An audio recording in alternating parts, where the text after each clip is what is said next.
I'm Jeremy. Today is day 26 of reading Harry Potter and the Sorcerer's Stone. Let's get started. We are on page 129. Staircases, yawning and dragging their feet, and Harry was just wondering how much farther they had to go when they came to a sudden halt. A bundle of walking sticks was floating in midair ahead of them, and as Percy took a step toward them, they started throwing themselves at him. "Peeves," Percy whispered to the first years. "A Poltergeist." He raised his voice. "Peeves, show yourself!" A loud, rude sound, like air being let out of a balloon, answered. "Do you want me to go to the Bloody Baron?" There was a pop, and a little man with wicked dark eyes and a wide mouth appeared, floating cross-legged in the air, clutching the walking sticks. "Ooh," he said with an evil cackle. "Ickle firsties! What fun!" He swooped suddenly at them. They all ducked. "Go away, Peeves, or the Baron'll hear about this." "I mean it," barked Percy. Peeves stuck out his tongue and vanished, dropping the walking sticks on Neville's head. They heard him zooming away, rattling coats of armor as he passed. "You want to watch out for Peeves," said Percy as they set off again. "The Bloody Baron's the only one who can control him. He won't even listen to our prefects." Here we are. At the very end of the corridor hung a portrait of a very fat woman in a pink silk dress. "Password?" she said. "Caput Draconis," said Percy, and the portrait swung forward to reveal a round hole in the wall. They all scrambled through it. Neville needed a leg up, and they found themselves in Gryffindor Common Room, a cozy, round room full of squashy armchairs. Percy directed the girls through one door to their dormitory and the boys through another. At the top of a spiral staircase, they were obviously in one of the towers. They found their beds at last. 4 posters hung with deep red velvet curtains.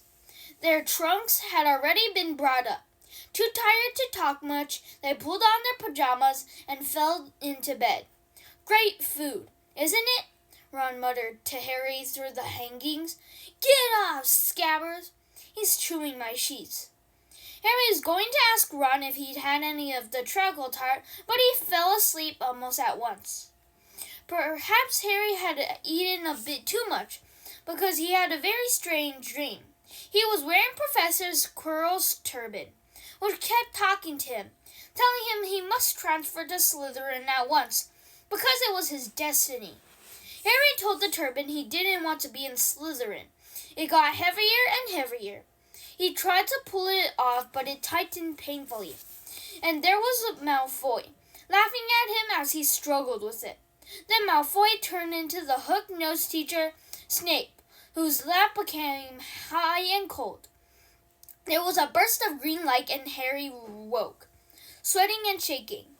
He rolled over and fell asleep again, and when he woke up next day, he didn't remember the dream at all. "There, look!" "Where?" "Next to the tall kid with red hair, wearing the glasses. Did you see his face? Did you see his scar?" Whispers followed Harry from the moment he left his dormitory the next day. People lining up outside classrooms stood on tiptoe to get a good look at him, or doubled back to pass him in the corridors again, staring. Harry wished they wouldn't, because he was trying to concentrate on finding his way to class. There were 142 staircases at Hogwarts. Wide, sweeping ones, narrow, rickety ones, some that led somewhere different on a Friday, some with a vanishing step halfway that you had to remember to jump.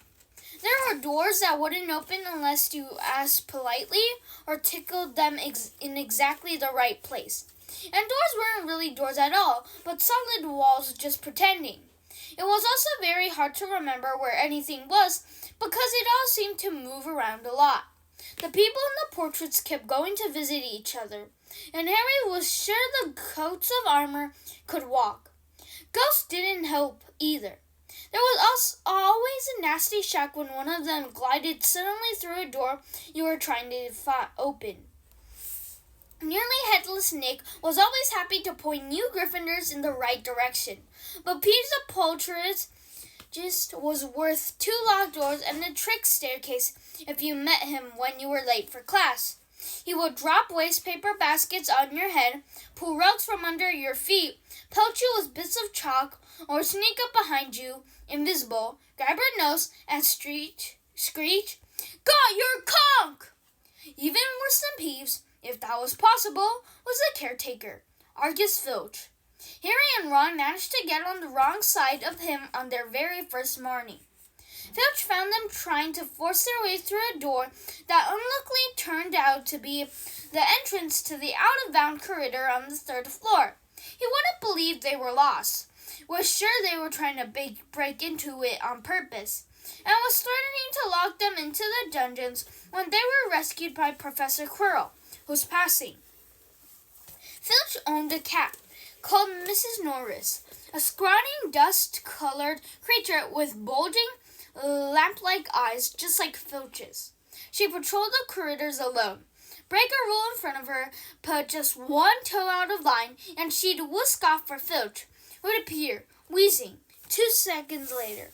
Filch knew the secret passageways of the school better than anyone, except perhaps the Weasley twins, and could pop up as suddenly as any of the ghosts. The students all hated him. It was the dearest ambition of many to give Mrs. Norris a good kick. And then, once you had managed to find them, there were the classes themselves. There was a lot more magic, as Harry quickly found out, than waving her wand and saying a few funny words.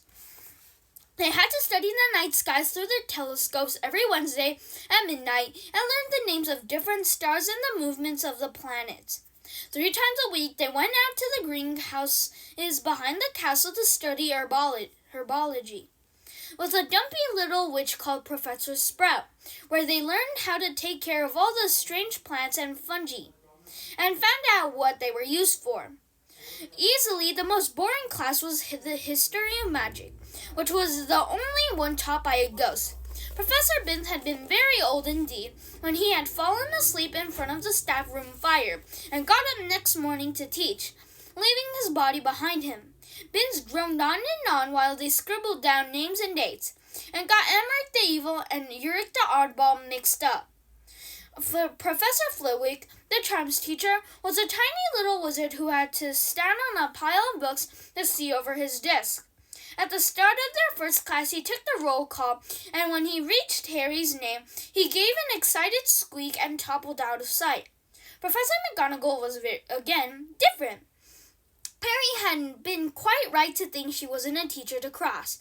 Strict and clever, she gave them a talking to the moment they sat down in her first class. Thank you, everyone. That's all for today. Bye. See you tomorrow.